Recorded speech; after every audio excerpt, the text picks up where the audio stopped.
Bem, pessoal, falar para vocês sobre formigamento nos pés, que é um tema muito relevante, muito pouco falado. E muitos vídeos que eu falo aqui, vocês perguntam, tiram dúvidas, e eu fiz muito vídeo explicando as principais causas, o que acontece no nervo, mas eu resolvi fazer esse vídeo geral, falando desde o início para vocês, né, dos sinais, sintomas, dos sinais de alerta, o que é que pode ser mais grave, quais são as doenças mais comuns, como é feito o diagnóstico, como é feito o tratamento. Vamos lá para vocês entenderem. Primeiro aspecto, você tem que entender que o formigamento é uma alteração da sensibilidade. Então, normalmente, o nervo sensitivo ele vai ter algum tipo de comprometimento. E o que, que acontece? Né? Nossos nervos sensitivos são a forma que a gente tem de ter contato e entender o que está acontecendo no meio externo.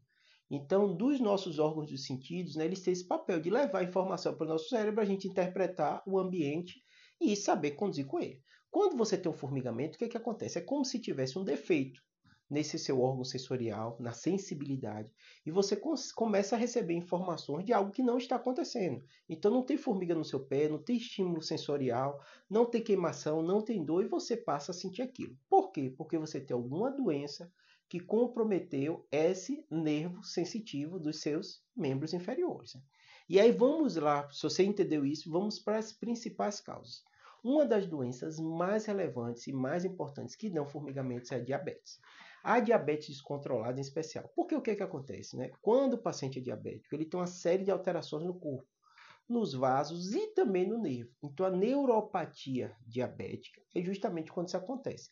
Seu nervo é comprometido por esse excesso de açúcar alto no sangue. Se você controla bem, se você acompanha com seu endócrino, provavelmente, possivelmente, você não vai ter nenhum comprometimento desse mais importante. Logo, não vai ter neuropatia, não vai ter formigamento. Mas, óbvio, que existem pessoas que, mesmo tratando direitinho, no decorrer do tempo, o nervo vai sofrendo e vai sentindo. A neuropatia diabética é uma das principais queixas do paciente diabético. Ele se incomoda muito, ele sente dor, ele sente formigamento, ele sente queimação, ele vai muito no médico da gente, ele vai muito no neuro atrás de tratamento para isso, porque incomoda muito. Dor a gente não suporta, ainda mais essas dores que ficam 24 horas. E realmente eu falo todo paciente que tem dor crônica que você tem que tratar logo, porque normalmente ela dá outras consequências, inclusive transtorno de ansiedade, depressão. Se você não tem uma neuropatia, imagine você 24 horas com a dor na sua perna, um formigamento no seu pé. Isso é muito importante você entender que deve ser tratado. Ninguém vai morrer por causa disso, mas incomoda bastante. Né? Além disso, né, ela tem característica de ser bilateral. Até com um padrão normalmente que a gente chama de bota e luva. Então o paciente sente muitas vezes na mão e nos pés também. São os nervos, né, mais fininhos que acabam se comprometidos com maior intensidade. Mas não é só diabetes que dá. Outra causa muito importante são as causas metabólicas, né? Causas metabólicas, você pode até encaixar diabetes em causa metabólica, mas tem doenças relacionadas à tireoide, doenças relacionadas à redução de vitaminas e hipovitaminoses, em especial B9 e B12. B12 tem um detalhe, em especial quem é vegano, quem não gosta de comer muita carne, né? Alimentos dos animais, porque eles são ricos em vitamina B12 e normalmente é a principal fonte. Dificilmente você vai conseguir estar com nível de vitamina B12 boa sem comer isso. A não ser se você for vegano, vegetariano, você faça uma suplementação. Por isso que todo paciente que opta por ser vegano, vegetariano, eu falo ótimo, está se alimentando bem, se você está comendo bem, se você está feliz com isso, continue, mas seu acompanhamento com o nutricionista e com o médico para justamente fazer essa avaliação como estão as vitaminas. Além disso, o hipotireoidismo acontece muito formigamento, em especial a gente sabe, né, que as mulheres têm uma incidência maior de doenças, né, doenças autoimunes que comprometem a tireoide e faz você não ter hormônio tireoidiano suficiente no seu sangue, logo também sentindo formigamento. Então, normalmente, o paciente começa com formigamento, o médico vai fazer o screening completo, metabólico, para ver a causa. Né? Além disso, né, tem causas que aí a gente, neurocirurgião, lida muito, são as causas osteoarticulares, o famoso bico de papagaio, as hernias de disco, o canal estreito, lombar. Por que eles dão esse formigamento nas pernas? Porque o nervo, na hora que ele está voltando para sua medula, para levar o estímulo para o cérebro, ele aperta, ele inflama. E aí seu cérebro recebe aquela informação defeituosa que é justamente transferida e compreendida por você como formigamento nos membros. Normalmente, quando é desse jeito, né, ela tem um lado mais dominante. Então, eu costumo dizer, a hérnia, ela geralmente comprime um lado da raiz nervosa, você tem unilateral, a famosa ciática, né, uma dor na coluna que vem para a perna e normalmente dando também sintomas parestesia, formigamento, queimação unilateral. Mas pode ser bilateral, em especial quando é estenose, um canal estreito, porque ele comprime a medula, o estímulo do nervo não chega direito para a medula e você acaba sentindo esse incômodo, né? Então é muito relevante, muito importante você ficar atento. Teve formigamento, é necessário uma avaliação, né? Como é que é feita essa avaliação? Eu disse para vocês, causas como a diabetes, que é o que mais comum de acontecer, causas metabólicas, né?